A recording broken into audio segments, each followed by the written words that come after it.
Ons het verlede Sondag aand gesê, ons praat vanaand met die manne. En ek wil nou net so vooraf 'n woord sê, so 'n staaltjie vertel. Weet dat die vrouens nou nie vanaand, miskien daar in die hart sê, lekker, dat die manne nou bygekom word. En so meer nie, ek dink aan, toe ek op kweekskool was, na 1964-65, Dominee Willie Roux, ons was saam studente, en hy het so 'n Volkswagen kewer karretjie gehad. Nou daai jare se karretjies, die Volkswagen het 'n 1100 masjienkie gehad met 'n vergasser, glad nie brandstofinspuiting of turbos en al sulke goede nie. En hy het glad nou nie 'n ou vasgedruk teen die leuning as jy nou wegtrek nie, want daar was nie soveel krag nie. Die Volkswagen ouens het meerendeels so half regop of half vooroor gesit agter die stuurwiel, né? So af van die karretjie nou net wil soebat om bietjie vinniger te gaan. En dit het ook nog nie gehelp nie. Maar dit gaan nou nie oor die Volkswagen nie, maar toe ons nou daar saam studente was, daar was 'n plaas so onderkant die kweekskool daar by Jameson Park. En daar was 'n boer met 'n klompie perde en 'n jong man. En Dominee Roux het met hom kontak gemaak en toe gereël het ons een Saterdag daar gaan perdry. En ons het toe daar aangekom en hy het nou eers saam met die ander jong man nou begin ry en ek moes met die kewertjie nou agterna ry in die veld waar hulle gaan. En dan sien ek nou hoe gaan die dinge, hoe loop die dinge. Die perd trek weg en hy hardloop vol spoed. Tot by die spruit, dan steek hy vas en hy draai so. Dan sien jy net water spat, soos die ruiter nou val in die water in. Nou ja, dan wil ek nou skaterlag. Maar dan dink ek nou, ek gaan net nou ook op die perd klim. En dan hou mense nou maar so 'n bietjie in. Nou, hoekom ek dit vertel, ek wil net vir die vrouens sê vanaand, hulle moet nou nie skaterlag of lekker kry as ons die manne aanvat nie. Want onthou, volgende Sondag aand praat ons met die vroue. En as die prentjies dalk, dink dalk net omgedraai. Maar ag, ons wil maar net vanaand die woord vir die bring, soos wat die Here dit in ons hart lewendig maak. Ons vertrou dat dit elke hart sal aanraak en ook die wat later inluister op die internet en so meer, dat dit vir elkeen iets sal beteken. Nou, ek wil graag vir u saam lees net so 'n paar verse uit Efesiërs 5, van vers 25 tot 33, as u dit wil naslaan, Efesiërs 5, van vers 25. Hy sê daar, manne, julle moet julle eie vroue lief hê, soos Christus ook die gemeente lief gehad en homself daarvoor oorgegee het, om dit te heilig, nadat hy dit gereinig het met die waterbad deur die woord, sodat die gemeente voor hom kon stel, verheerlik, sonder vlek of rimpel of iets dergeliks, maar dat dit heilig en sonder gebrek sou wees. So behoort die mans hulle eie vroue lief te hê soos hulle eie liggame. Wie sy eie vrou lief het, het homself lief, want niemand het ooit sy eie vlees gehaat nie, maar hy voed en koester dit, net soos die Here die gemeente. Want ons is lede van sy liggaam, van sy vlees en van sy bene. Daarom moet die man sy vader en sy moeder verlaat en sy vrou aankleef, en hulle twee sal een vlees wees, word. Hierdie verborgenheid is groot, maar ek sê dit met die oog op Christus en die gemeente. In alle geval moet elkeen van julle ook afsonderlik sy eie vrou lief hê. Nou, dit is die woord van die Here wat baie sterk die manne aanspreek en wat ons dan vanaand ook hieruit met u wil praat. Nou, ons het nou vooraf gekyk die eerste aand na die skepping, dat die Here na hy alles geskaap het, die man geskaap het, met die opdrag om oor die skepping sorg te dra, en dat die Here gesien het, die taak is te groot vir die man alleen, dat hy 'n hulp nodig het wat by hom pas, toe die Here die vrou gemaak as hulp. En ons het vir u gesê, hoe dit baie van die stres van die lewe uit 'n mens se lewe kan uithaal, en 'n mens se gesondheid ook kan bevorder, baie van die krankhede en siektes, dat mens andersins in die oë kan staar, dat die Here mens daarvan ook kan bewaar. Ons het ook gekyk na die leierskap wat die Here aanstel, dat in elke struktuur is daar iemand wat verantwoordelikheid moet neem. en ook verlede week dan met u oor die huwelik gepraat. Maar nou in die huwelik is daar twee partye, wat ons nou reeds 'n bietjie aangeraak het, maar wat tog elkeen afsonderlik ook bietjie onder die soeklig moet kom. Nou, die man het 'n eie unieke rol, wat kom van die skepping af. Dis nie iets wat eers langs die pad gekom het, eers in 'n land se wetboeke ter sprake gekom het, of wat ook al nie, of uit 'n kultuur, eers vandaan iets ontwikkel het, en dit is nou vasgemaak, en dit word nou aan ander voorgehou nie. Dit kom direk uit die woord van God. Die Here het 'n plan met 'n man. Die Here het 'n man gegee vir 'n spesifieke taak en roeping, wat hy wil hê, wat vervul moet word. En ons moet nou dit in ons harte vasmaak. As die Here 'n plan het met 'n man, 'n spesifieke doel en roeping vir die man, dan moet ons verstaan dat ons dan van die Here af moet hoor, wat is sy gedagte? Wat moet dit wees? Hoe moet dit wees? Ons kan nie allerhande boeke oor sielkunde en berading en wat ook al gaan lees en uitvind wat behoort 'n man te doen nie. Daar's so baie dinge wat ons vandag hoor. Jy weet, hulle sal sê, jy moet soveel keer vir jou vrou vertel, jy is lief vir haar. Jy moet soveel tyd met jou kinders spandeer, jy moet so dit en dat doen, en die ander ding. Maar daar's veel dieper waarhede as dit, wat juis hierdie dinge aanspreek, en wat dit ook tot heil wil maak in die struktuur wat die Here gegee het. Dit gaan om die woord van God.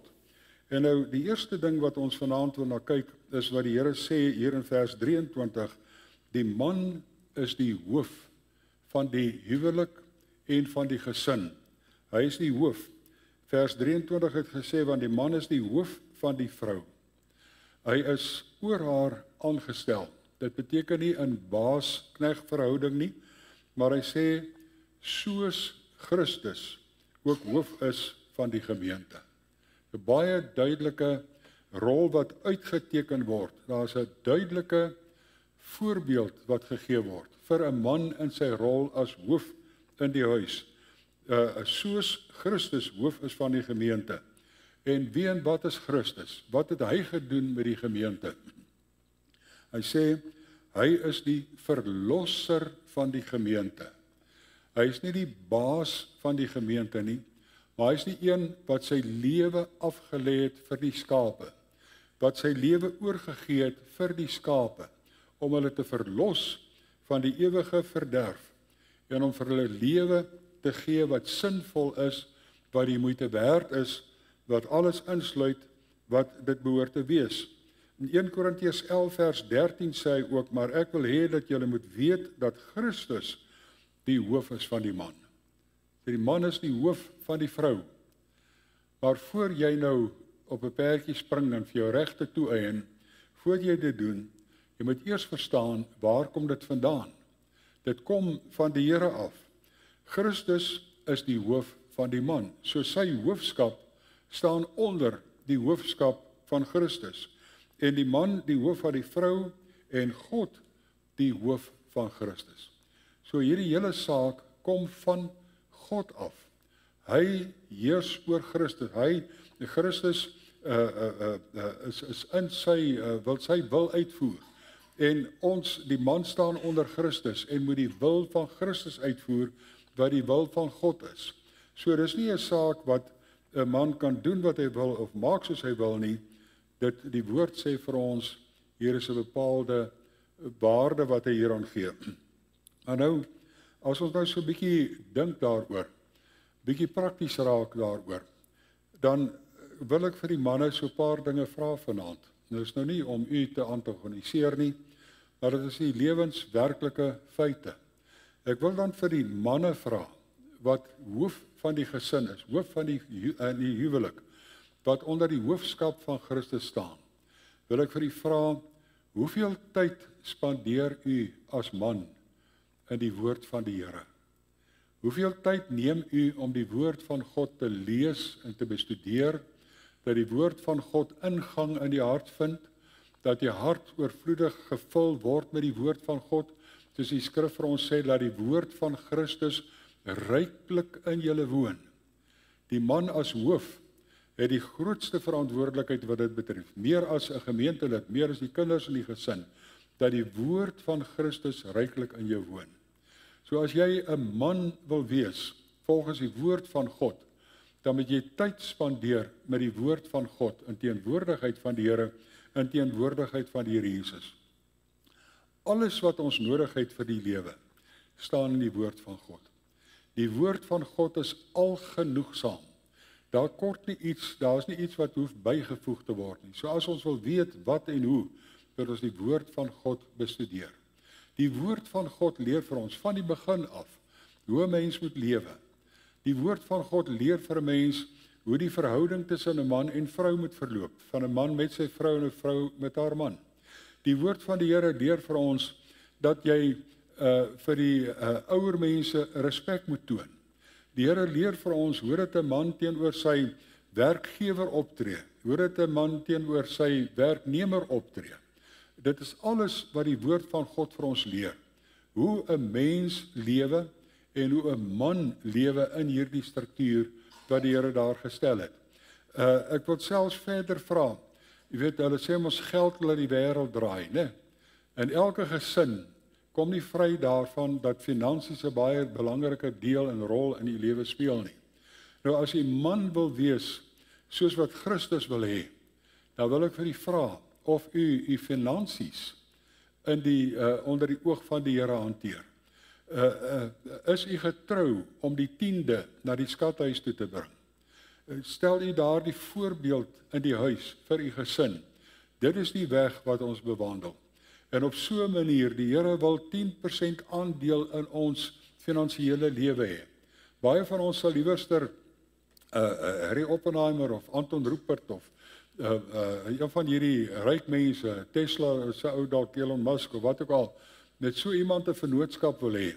Want so iemand is baie voorspoedig en baie jy weet, bereik baie in die lewe. As ek met so iemand kan in 'n vennootskap gaan, al is dit net 'n 10% of baie minder, gaan dit vir my finansiëel voordelig wees, nie waar nie. Die skrif leer vir ons, daar is 'n baie groter iemand as enige van die rykste mense op aarde, wat 'n 10% aandeel in jou finansiële lewe wil hê. En dit is nie omdat hy jou geld nodig het nie. Die Here sê, as hy iets nodig het, sal jy jou niks vra nie, want die vee op berge by duisende behoort aan hom. Hy het alles wat nodig is, maar hy wil vir jou tot heil wees. En in en deur jou vir jou gesin, vir die struktuur waarin hy jou gestel het, is jy getrou wat dit betref. Ons dink daar in Exodus of Deuteronomie althans, daarna die wet herhaal is, daar sê die Here vir die volk, as hulle nou in die land kom en in die land woon na die intog, en hulle kry lande wat hulle nie geplant het nie, boorde wat hulle nie geplant het nie, stede wat hulle nie gebou het nie, en al daardie voorspoed en dinge val in hulle skoot. En al die heil wat die Here vir hulle wil gee, dit word hulle deel. Nou sê die Here, oppas, dat jy nie begin dink, ek het met my hande hierdie dinge vir my verwerf nie. Dit kom van die Here af. Hoe lewe u wat u finansies betref, teenoor u vrou, teenoor u kinders? Is dit 'n lewensvoorbeeld? Dit is om 'n pa te wees in die huis, om 'n man te wees in die huis, om te lewe soos wat Christus vir ons in die woord leer. En om die woord dan te leer en te leer ken, in my hart te bære. Soos wat die psalmdigter ook sê, ek het die woord in my hart gebære, dat ek teen u nie sal sondig nie, dat ek nie my huis op 'n ander manier sal bestuur, as wat u wil hê ek dit moet doen nie, dat ek die Satan sal tevrede stel en sy strikke sal trap. Die woord van die Here is die lig op ons pad en die lamp vir ons voet. Dit is hy wat ons lei en rig, dat ons kan lewe soos wat hy wil hê. Weet hierdie hele struktuur wat God daar gestel het, God oor Christus, Christus oor die man oor die vrou en oor die gesin. Die Here het dit daar gestel, omdat hy sy sorg en sy heil van God af by die mens wil laat uitkom.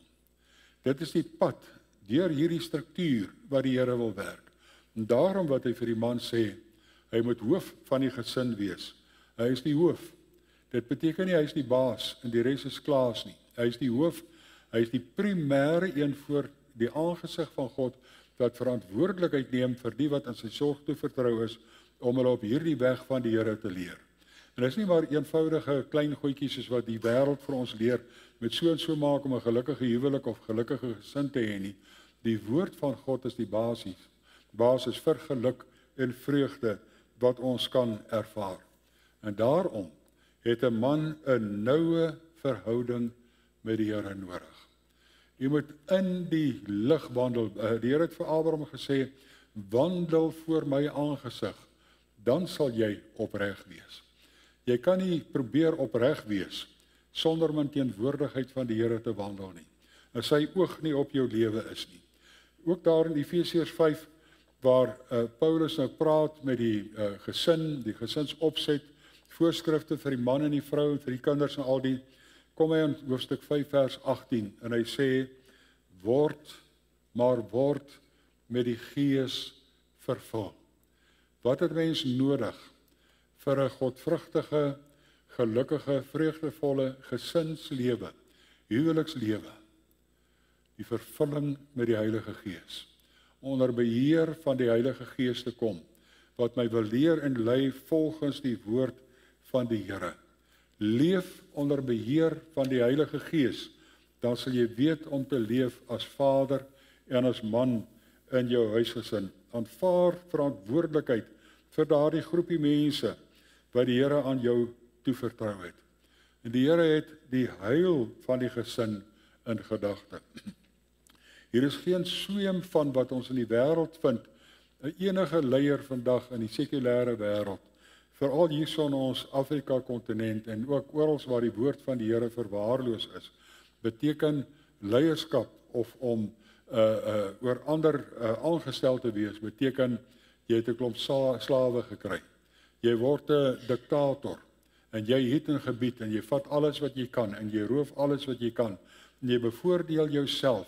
Soos in ons regering ook maar die meeste ouens besig is, hulle kyk net na hulle eie sakke, maar die verantwoordelikheid word nie nagekom nie. Dit gaan nie vir hulle daaroor nie. Dit wat die Here vir ons leer, is tot heil van die wat onder die leier gestel word. Dit is nie om 'n eienaar te word of 'n besitting te word van iemand wat jou wil misbruik nie. Die Here wil hê dat elke gesinslid, vrou, sal ervaar met 'n man in die huis, dat daar iemand is wat omsien na hulle. Dat daar iemand is wat sy vleuels uitbrei oor hulle en dat hulle die beskutting van die Here het in daardie situasie. Iemand is verantwoordelik, iemand neem verantwoordelikheid vanuit Christus. Neem nie verantwoordelikheid aan homself nie, maar vanuit Christus vir die mense wat aan hom toe vertrou is. Die tweede gedagte wat ons by wil stil staan, die eerste is, die man is die hoof. Hy is die verantwoordelike een voor die Here, dat die sorg van die Here sal deurvloei. Maar die tweede is dan, as man met 'n vrou saamlewe, hy moet verstandig met sy vrou saamlewe. 1 Petrus 3 vers 7 sê, net so met julle manne verstandig met die vrou saamlewe. Ja, dit beteken nie, die man het die verstand en die vrou het nie verstand nie. Hoor, anderdag vra iemand vir die ma, nou, wie se verstand het die kindjie? Toe sê sy nie, die man se, want sy het nog hare. Nou, dit is nie wat die verstandig beteken nie. Verstandig om met verstand, met insig, 'n saak te hanteer, die omstandighede te hanteer.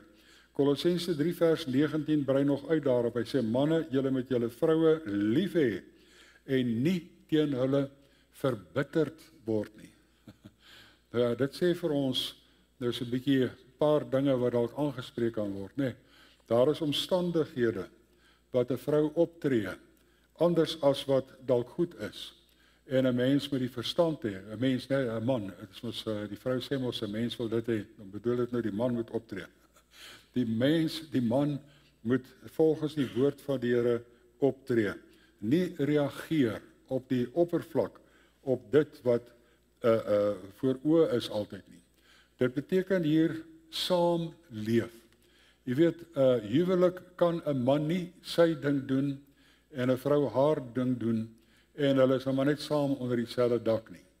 Die Here sê die man en die vrou moet saam leef, met verstandig moet jy met hulle saam leef. Dis 'n permanente, dinamiese verhouding van interaksie, van saam wandel voor die aangesig van die Here.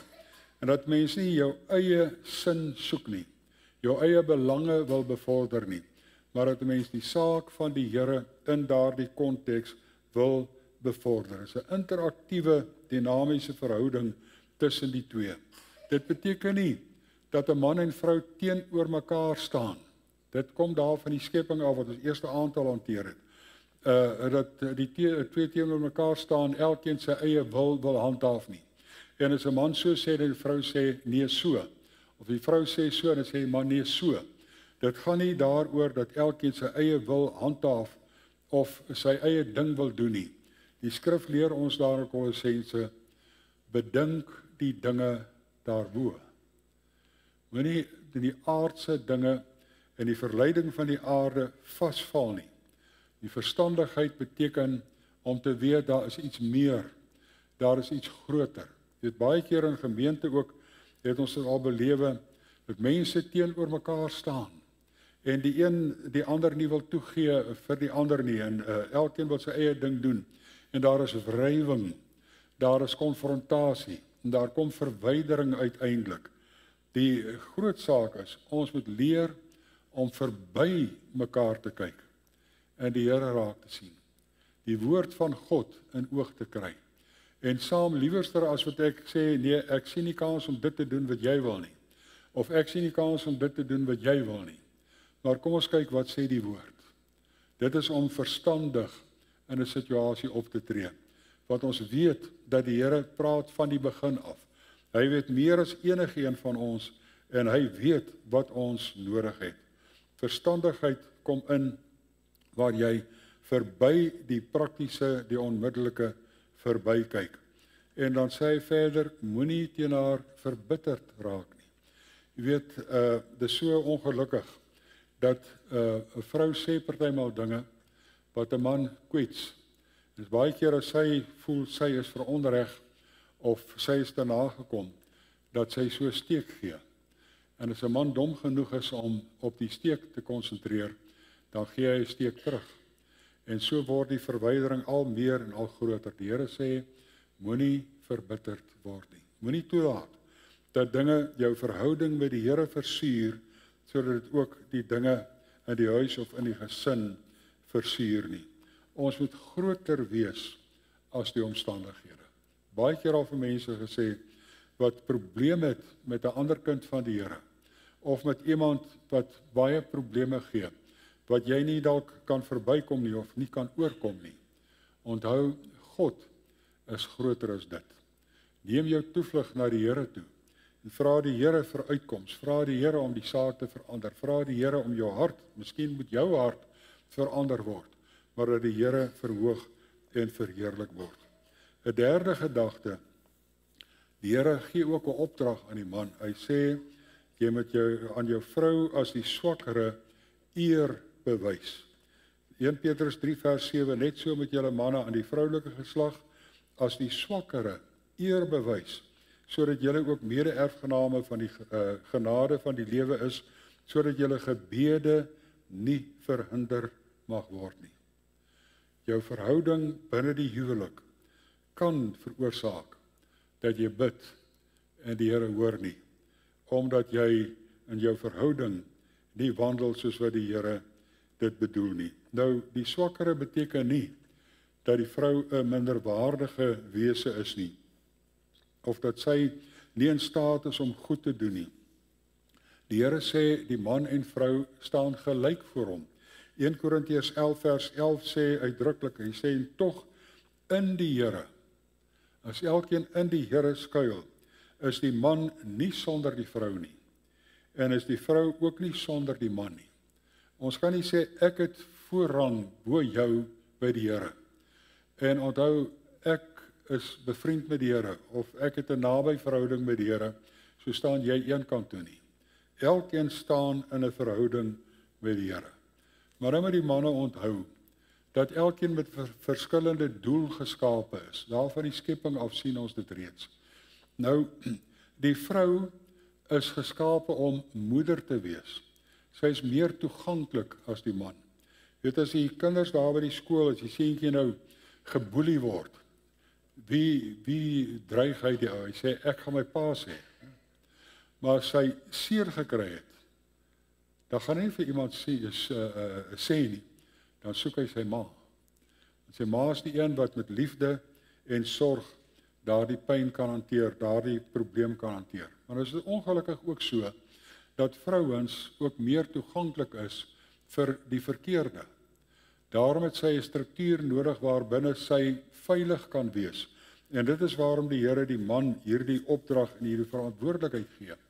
As jy teruggaan daar in die tyd in die Pentateeg, toe die Here met die volk gepraat het, vir Moses ook opdragte gegee het, het hy gesê, as 'n vrou 'n gelofte doen, en haar man hoor daarvan, en hy sê, nee, dit kan nie, dan kanselleer hy daardie gelofte wat sy aan die Here gemaak het, of aan mense gemaak het. As die man stil bly, dan gaan dit deur. Die man het die laaste verantwoordelikheid, nie as baas die laaste seggenskap nie, maar hy is verantwoordelik vir sy vrou, omdat sy meer toeganklik geskape is, en oorrompel kan word. Jy weet, ongelukkig gebeur dit ook so in die bediening. Daar is dominees wat die pad byster geraak het, oor die vrou 'n ander koers ingeslaan het, 'n ander koers wil gaan. En die man het nie verstandig dit hanteer, en dit in die Here hanteer, en die regte weg volgens die skrif gehandhaaf nie, maar is mislei deur die afdraaipad wat voorgehou is. En die Here sê, dit moet nie so wees nie. In die Nuwe Testament praat die Here ook daarvan, dat die Fariseërs die huise van weduwees uitgebuit het. Fariseërs het huise van die weduwees uitgebuit. Hulle is meer toeganklik, ongelukkig of gelukkig, want dit is iets kosbaar wat die Here gemaak het, tot heil van die mens, maar die man moet vir haar 'n skuilplek wees, hy moet vir haar 'n skuiling wees, soos Rut vir Naomi vir Rut gesê het, sal ek vir jou 'n rusplek vind by 'n man. Dat jy rustig kan wees, dat jy beskut kan wees, dat jy onder sy vleuels kan skuil, dat jy nie uitgebuit word of misbruik word nie. Die ander saak, as hy sê dat die vrou moet geëer word, hy moet haar eer en ag en waardeer, dan beteken dit nie, die man moet nou sy vrou op 'n troontjie sit, en sy beheer nou alles, en hy buig die knie voor haar, en hy sal doen wat sy sê nie. Nee, dit gaan daaroor, dat hy guns bewys aan haar, dat hy aan haar goed doen, dat hy verstaan as dinge verkeerd loop, as dit nie volgens die skrif gaan nie, maar op 'n ander inset reageer, om dit reg te stel, sodat die pad van die Here gevolg kan word, en dat daar in die krag van die Here 'n vredevolle en sinvolle lewe kan lewe. Nou as ons so 'n bietjie beter wil verstaan, dink ek, wat dit beteken om vir die man, om die vrou te eer en te ag en te waardeer. Nou kan jy gerus kyk na Spreuke 31 van vers 28 tot 31. Daar sê hy vir ons 'n man se verantwoordelikheid teenoor sy vrou, 'n deegsame vrou. Hy sê haar seuns tree op en noem haar gelukkig. Haar man ook, en hy prys haar. En dit gaan nou nie oor iets anders as oor haar werke, oor haar optrede, oor haar wandel in teenwoordigheid van die Here. Hy sê baie dogters het hulle knap gedra, maar jy oortref hulle almal, om haar erkenning te gee daarvoor. Hy sê die bevalligheid is bedrog. Dit hou nie, né? So oor die jare dan raak dit so 'n bietjie afwesig of minder. Hy sê die skoonheid nietigheid, maar 'n vrou wat die Here vrees, sy moet geprys word. Nie oor goeie wat sy doen of wat ook al nie, maar in die Here. As sy die Here vrees, as haar optrede, haar handel en wandel toon, dat sy die Here eer, dat sy wil doen wat hy sê, wat hy begeer, wat 'n mens moet doen, dan moet sy geprys word daarvoor, dat sy die Here dien. Gee haar die vrug van haar hande, en laat haar werke haar prys in die poorte. Let mooi op, né? Die vrug van haar hande, dit wat sy doen, volgens die woord van die Here, en laat haar werke haar prys in die poorte. Dit gaan nie oor die persoon as sodanig primêr nie, maar dit gaan oor die vrug van die Gees, wat liefde, blydskap, lankmoedigheid en so meer is. Die vrug van 'n lewe wat in die Here geanker is. En nou wat ons net nou gesê het vir die manne, hoeveel tyd spandeer u met die woord van God? En so meer. Dan moet ons vra of u vrou ook leer en onderrig en ondersteun om ook in die woord van die Here gegrond te raak. Dat sy nie doen wat jy sê nie, maar dat sy doen wat die Here wil hê sy moet sê. Iets anders wat ek net nou nagelaat het, daar by Deuteronomium, toe die Here met die volk praat, as dit nou goed gaan met hulle, die Here het ook daar vir hulle gesê, en dit is die taak van die man primêr, die vrou wat hom daarin ondersteun, maar jy moet oor die woord van God spreek, as jy gaan lê, as jy opstaan, as jy met vakansie gaan, dit moet op jou deurposte geskrywe staan, mense moet sien in jou lewe, manne, dat jy die Here vrees, dat jy die Here dien, dat jy pad van die Here loop, en jou vrou moet daarin vir jou navolg, sy moet daarin ook onderrig en ondersteun word. Dan 'n volgende saak is, die man moet sy huis goed regeer. Nou regeer moet ons nou weer nie mislei nie. 1 Timoteus 3 vers 4 tot 5 lees ons, een wat sy eie huis goed regeer, bestuur met ander woorde, en sy kinders met alle waardigheid en onderdanigheid hou.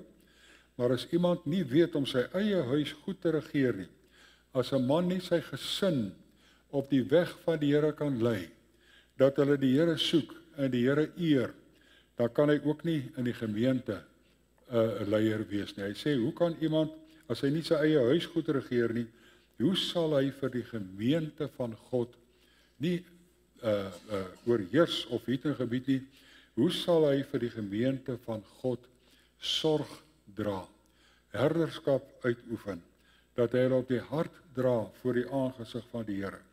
Die Here stel effektiewe gesinsbestuur as voorvereiste vir gemeentelike bestuur, want dit gaan oor dieselfde saak. Dit gaan daaroor dat jy omgee, dat jy 'n herdershart het, wat hulle wil versorg en hulle wil bedien tot eer van die Here.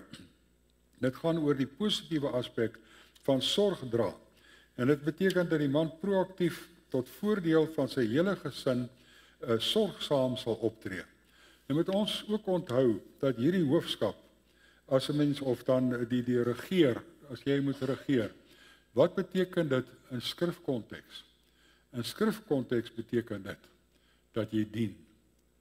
Dit is hoe 'n mens regeer in skrifkonteks, in jou gesin, in jou huwelik en ook in die gemeente. Die hoofskap van Christus gee betekenis aan ons hoofskap. En hoe het Christus gedoen? Hy het gedien, hy het sy lewe afgelê vir die skape. Dit impliseer dat die man klaar sal wees met sy eie begeertes. Jy weet, hoekom moet 'n man eers trou? Hoekom moet 'n mens eers trou as jy veronderstel is om mondig te wees?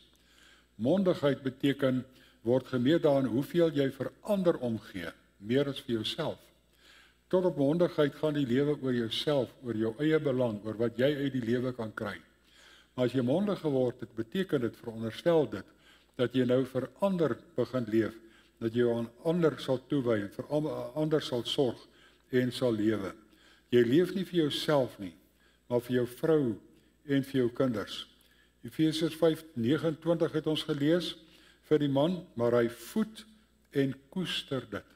Dit is hoe 'n mens regeer in Bybelse konteks. Hy voed en koester dit net soos die Here die gemeente. Hoe sorg die Here vir die gemeente? Dis ons voorbeeld hoe ons in die huwelik en die gesin moet optree. Christus het homself oorgegee vir die gemeente, en dit is hoe ons ook moet optree. Nou as ons nou kyk wat die skrif ook verder vir ons leer, ek wil u wys na Markus 10 vers 43 tot 45, die voorbeeld van Christus. Hy sê, maar elkeen wat onder julle groot wil word, moet julle dienaar wees. Groot wil word, met ander woorde, voorloop om te regeer, om leiding te gee. Elkeen wat onder julle die eerste wil wees, moet almal sy diensknegt wees. Want die Seun van die mens het ook nie gekom om gedien te word nie, maar om te dien. So, as ek moet regeer, beteken dit nie, ek het nou die pos gekry om gedien te word nie, maar om te dien en sy lewe te gee as 'n losprys vir baie. As ons kyk ook na 1 Timoteus 3, daar by vers 1, dan lees ons daar, hy sê as iemand na opsienersambt verlang, begeer hy 'n voortreffelike werk. Dit is nie 'n pos van aansien nie.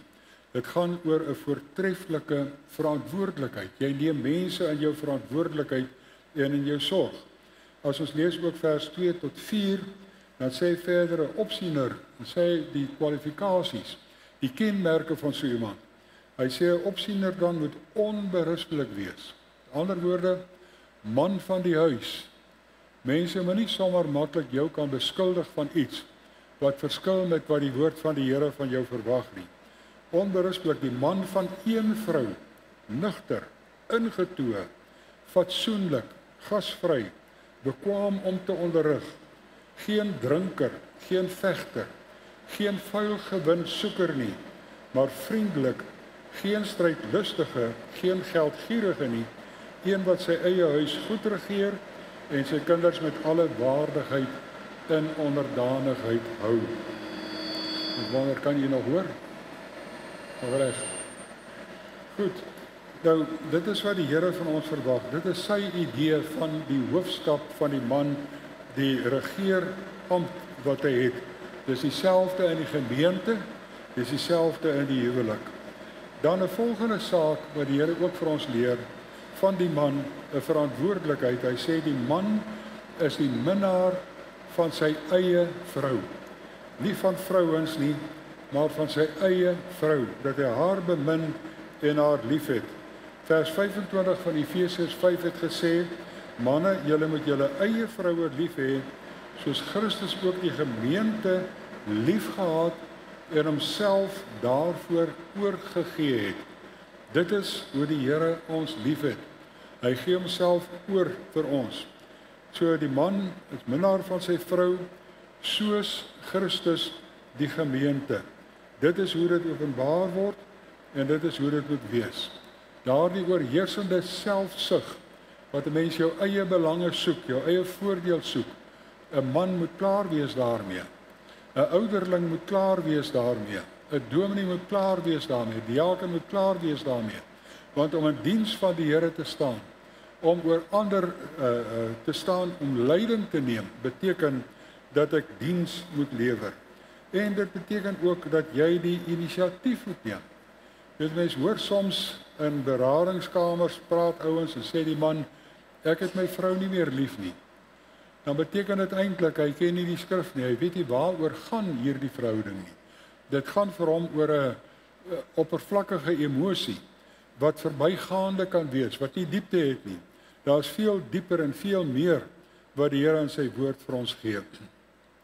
Dit gaan nie oor om in selfsug en eie belang volgens die wêreldse norme te lewe nie, maar om te gee wat die Here vir ons gee en dan ook om lewenslang te volhard in die liefde. Liefde is nie iets wat verbygaan nie. Liefde wat uit die Here kom, gaan nie verby nie.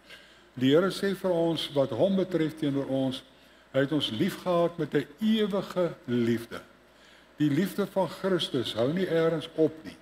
Die liefde wat hy homself gegee het om vir ons te sterwe, om vir ons die lewe te wek, daardie lewe hou, daardie liefde hou. Dit gaan nie verby nie. En dit is ook waarom ons met wanneer 'n huwelik gesluit word, dat die man en die vrou aan mekaar beloof tot die dood ons skei. Daardie liefde gaan nie eers ophou nie. Dit gaan nie eers opraak of dat ons op 'n stadium kom wat ons sê, nee, maar ons pas nie meer by mekaar nie. Of dit werk nie uit nie of wat ook al nie. In gehoorsaamheid aan die Here leef 'n mens daardie liefde uit die res van jou lewe. Luister hoe Salomo dit beskryf het. Prediker 9 vers 9. Hy sê, geniet die lewe met die vrou wat jy lief het. Die vrou, jou eie vrou. Al die dae van jou nietige lewe wat hy jou gegee het. Geniet die lewe met die vrou wat jy lief het, al die dae van jou lewe. So liefde is iets permanent. Hy sê al jou nietige dae, hy herhaal dit, hy sê 2 keer al jou nietige dae, want dit is jou deel aan die lewe en aan jou arbeid wat jy met moeite verrig onder die son.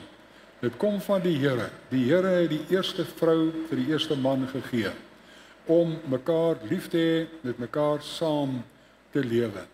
In Spreuke 5 vers 18 tot 19 sê Salomo ook, mag jou fontein geseënd wees en verheug jou oor die vrou van jou jeug. Die lieflike wildsbokkie en aanvallige steenbokkie, laat haar boesem jou altyd vermaak, mag jy in haar liefde gedurig bedwelmd wees. Dit is iets wat moet voortduur tot die dood toe. En manne moet daardie verantwoordelikheid neem en aan die Here vas staan in die geloof en daardie pad loop met die een met wie die Here jou verbind het. Mens kan nie ontrou raak in die huwelik nie. Ons praat ook met die huweliksluiting van dat die egpaar trou aan mekaar beloof het. Trou, né? Om trou te bly tot die eind toe, om nie ergens langs die pad ontrou te raak nie. Of selfs ook ontrou beteken ook verwaarlosing. As 'n mens nie meer daardie liefde uitleef nie. Mens moet daarin volhard tot die einde toe. Jy weet, ek is partymal het ek my al verwonder as mense sien partymal middeljarige ouer mans hoe liefdevol en vriendelik hulle met 'n ander vrou kan wees of 'n jong dame. Jy weet, hulle trek hulle sommer so nader en omhels hulle wat ook al. Dan wonder mense nou by die huis met jou vrou, is jy ook so liefdevol? Wat gaan nou hier aan, hè? 'n Man met sy eie vrou lief hê tot die einde toe. Ons het hier in die boekie so 'n stukkie ingesit van Dr. James Dobson wat vertel van die liefdesverklaring van sy vader aan sy moeder, hoe hy dit verklaar het en dat dit sou hou tot die einde toe, vir die res van die lewe en so meer. Maar jy kan dit daar lees, maar die laaste wat ek graag net aan u wil voordra. Hierdie verhouding van 'n man met sy vrou in sy gesin, dit het ook 'n geestelike impak. Dit hang ook af van hoe dit met jou gaan geestelik. Maleagi 2 vers 14 tot 16 vra die volk vir die Here, waarom gee die Here nie meer ag op hulle offers nie? Hulle offer en die Here hoor nie. Hulle roep na die Here en die Here antwoord nie. Hulle sê, Here, wat het nou gebeur? Dit was mos nie so nie. Hoekom is dit nou so? Dan antwoord die Here vir hulle. Hy sê, hoekom hy nie meer antwoord nie? Hy sê, omdat die Here getuie is. Met ander woorde, wat is 'n getuie? Dis iemand wat iets waarneem, iets wat gebeur, né? Hy is getuie tussen jou en die vrou van jou jeug aan wie jy ontrou geword het. As jy ontrou word aan die vrou wat jy mee verbind is, wat die Here jou aan verbind het, dan beteken dit affekteer jou verhouding met die Here. Terwyl sy tog jou metgesel is en die vrou van jou verbond. Die Here ag die verbond aspek baie hoog. 'n Huwelik is 'n verbond. Dit is nie maar net ons het so by mekaar uitgekom en ons loop nou maar bietjie saam tot dit nou dalk nie meer uitwerk of wat ook al nie. Dis 'n verbond wat gesluit word, want die Here wil in daardie huwelik wil hy kinders gee wat moet opgevoed word in die naam van die Here volgens die woord van die Here. En daardie verhouding het permanensie nodig. Dit is so ongelukkig dat soveel kindertjies vandag in gebroke huise groot word, wat hulle nie hulle eie pa het of nie hulle eie ma het nie. Dit is verskillende ouers, verskillende biologiese ouers wat hulle mee te doen het. Hulle het nie meer daardie band met die eie ouers nie. Nou sê die Here, neem julle dan in ag ter wille van julle gees. Neem julle dan in ag ter wille van julle gees, jou geestelike lewe, jou siel, en wees nie ontrou aan die vrou van jou jeug nie. Want Ek haat egskeiding. Die Here kan dit nie verdra dat 'n man trou beloof aan 'n vrou en ontrou raak en later van haar skei nie. Ek haat egskeiding, sê die Here, die God van Israel. Ek haat dit. En dat 'n mens sy kleed met geweldpleging bedek. Dit is in die oë van die Here geweldpleging as 'n mens egskeiding pleeg. Neem julle dan in ag ter wille van julle gees, sê hy weer 'n keer, ter wille van jou siel, jou geestelike lewe, en wees nie ontrou nie. Wees getrou in die huwelik. Jou verhouding met jou vrou is 'n weerspieëling van jou verhouding met Christus. Ook lidmate in die gemeente. Die verhouding in die gemeente is ook 'n weerspieëling van u verhouding met die Here. As u dinge bietjie omkrap en ongelukkig raak en ongelukkig maak, dan beteken dit dat u verhouding met die Here dalk ook ergens al skibreek gelei het en dat dit herstel moet word.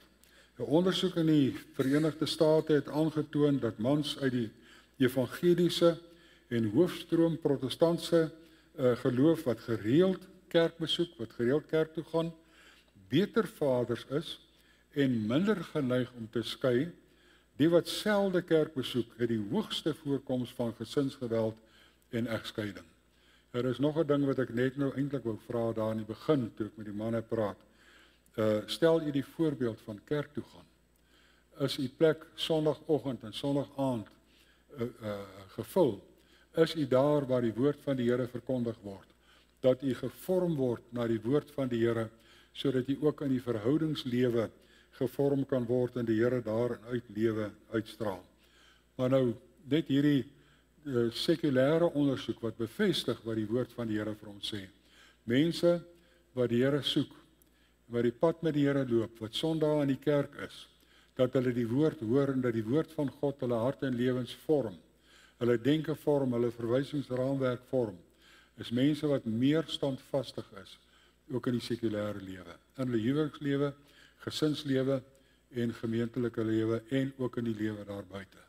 Maar mense wat ontrou raak, vaders wat nie hulle gesinne kerk toe bring, Sondag, oggend en aanddiens, wat nie sorg dat hulle in die woord van die Here onderrig en gevoed word nie.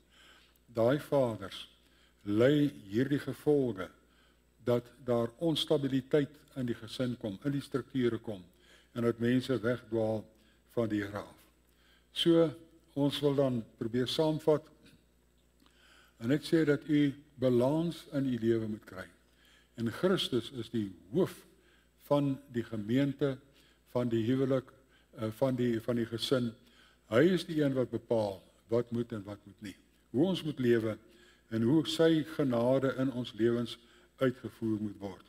Ons moet perspektief kry op waardes.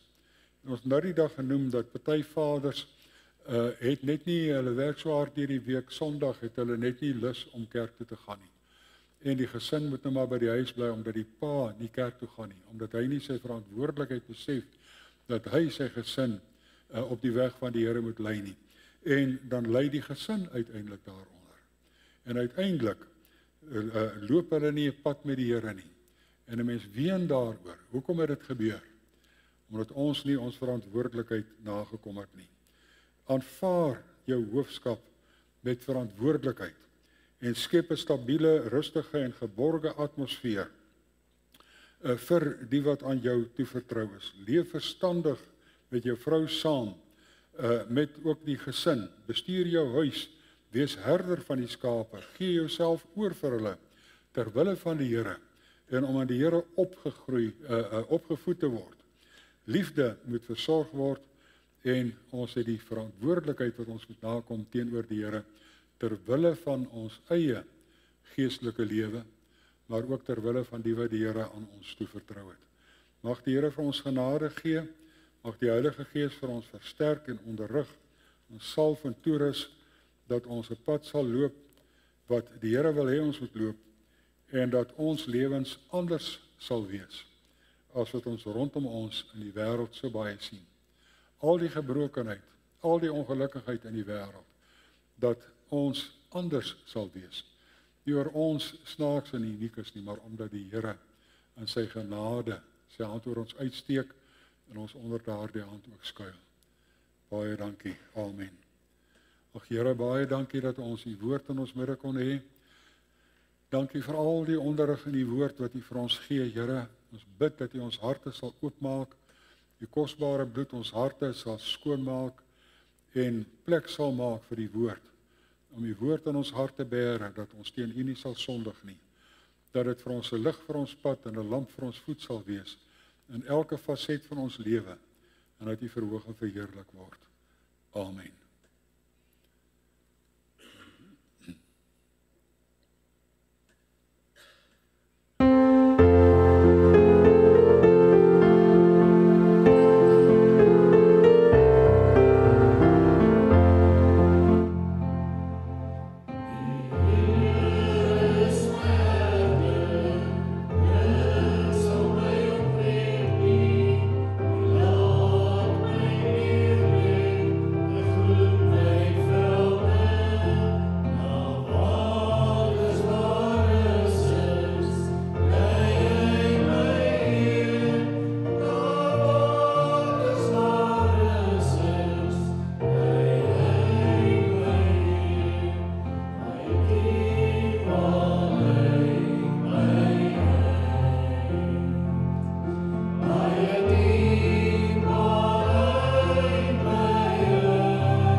Genade van ons Here Jesus Christus, die liefde van God ons Vader, die gemeenskap van die Heilige Gees wees en bly met elkeen van u.